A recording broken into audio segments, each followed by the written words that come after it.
Have you ever just looked at how government works and thought, wait a minute, the laws seem smart, but the results are not? Well, you're not alone. Today, we're digging into that exact feeling, that huge, frustrating gap between the idea of a professional government and the messy reality we so often get. So let's just jump right into the core puzzle. You've got countries all over, especially in Latin America, that write these really modern, sophisticated laws for professional civil service. But when you look at what's actually happening on the ground, it's a huge letdown. It is a true paradox. And in this explainer, we're going to unpack why this happens, drawing heavily on the work of scholar Oscar Ozlak. I mean, just look at the contrast. On one side, you have the law, and it's full of beautiful words like merit, professionalism, equity. But then you look at the reality, and what do you see? A system that often runs on nepotism, political favors, something called clientelism, and just inefficiency. It's like reading a great script, but watching a totally different, chaotic movie. Okay, so before we go any deeper, let's make sure we're on the same page. What do we even mean by civil service? Well, ideally, it's the state's engine room. It's supposed to be this whole system of rules that makes sure the people doing the work of government are actually qualified, that they're hired because they're good at what they do, and that their whole purpose is to serve society efficiently. It's the foundation of a government that works. But here is where the story takes a turn. Ozlak argues that the reason for this whole paradox isn't just that people are incompetent.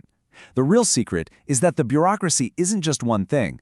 It's actually playing three completely different and often conflicting roles all at the same time. And if you get this, you'll get why everything is so complicated. All right, so role number one. This is the one we all know and expect, the infrastructural role. This is the bureaucracy doing what it says on the tin. Building roads, regulating food safety, running schools, all the stuff that's supposed to serve the public good. This is the official story, the one we all want to believe. But then there's a second face. The bureaucracy also acts in its own self-interest. In this sectorial role, it starts to behave like any other interest group. It fights for a bigger budget, more job security for its employees, and more freedom from pesky politicians.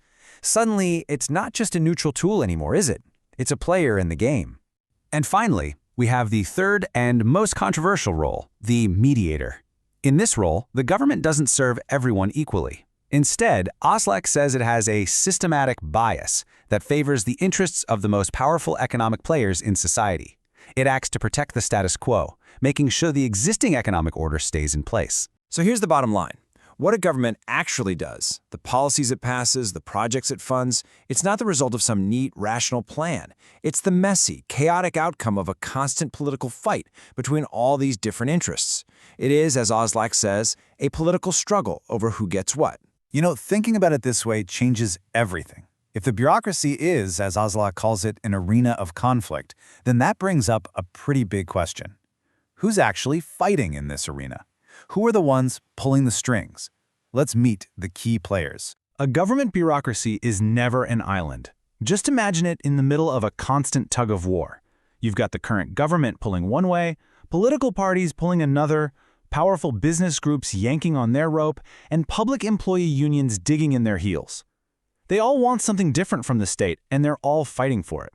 Let's start with big economic groups. They're not just hoping for a fair shake. They're actively lobbying for tax breaks, for juicy government contracts, and they often get involved in something called rent-seeking. Now, that term is really important. It basically means using your political connections to make money, instead of, actually innovating or competing in the market. Then you've got political parties, especially whichever one is in power. For them, the civil service is an incredibly valuable resource. They can hand out government jobs to reward their loyal supporters. That's clientelism in a nutshell.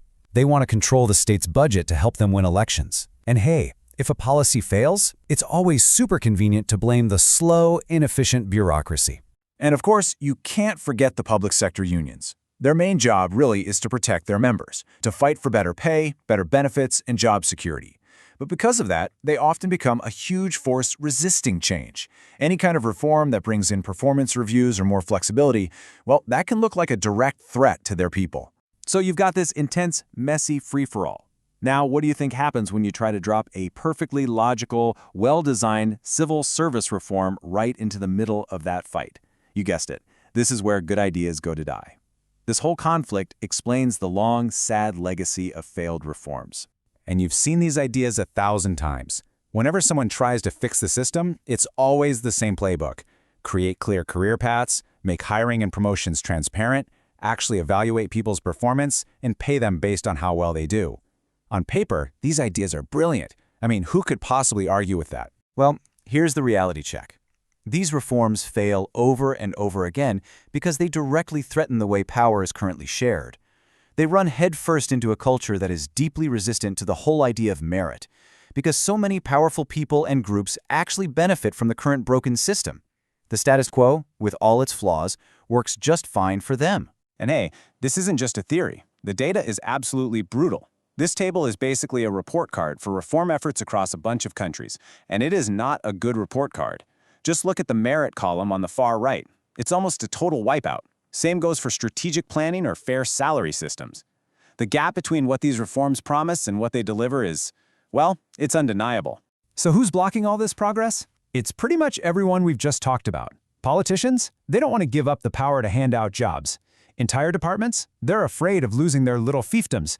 And even some employees, especially the ones who got their job through a phone call rather than an exam, are terrified of a system where their performance is actually judged. The resistance is just baked right into the system itself. Okay, I know. This has all been a pretty bleak picture. It's easy to feel like real change is just impossible. But Ozlak's work doesn't just diagnose the disease, it also gives us a more realistic way to think about a cure. So, what would it actually take to make things better? What are the real conditions for change? So what does it take? Well, the analysis shows that any real, lasting reform needs this rare and powerful combination of 3 key ingredients. You need the right technology. That means the actual systems and processes for merit-based hiring. You need a supportive culture, where people actually buy into the new way of doing things. And finally, the most important and most fragile piece of all, you need sustained political will from the top to push it through, especially when the pushback starts. And you know, the order you do this in is absolutely critical. You can introduce a fantastic new technology, like a transparent hiring website. But for that system to actually stick around, it has to be backed by political will for long enough that it becomes normal, that it becomes part of the culture. What usually happens is the political will disappears after the next election, and the whole thing just crumbles. What all this shows is that there's no magic wand. You have to play reform like a chess match. You have to be strategic. Do you go big and try to change the entire government at once? Or do you start with a small pilot project to show that it can work? Is now the right political moment, or are you about to get crushed? Maybe you start with the agencies that are already open to change, like scientific research bodies, to build some momentum. Getting these calls right is the only way you even have a shot. And that leaves us right here, with this one final really tough question. The whole problem really boils down to this. If the machinery of the state is not just a tool to serve the public, but is also a valuable prize to be captured and used in a never-ending political war, can it ever really do its job properly? It's a question that gets to the very heart of what modern government is, and what it could be. Thanks for watching The Explainer.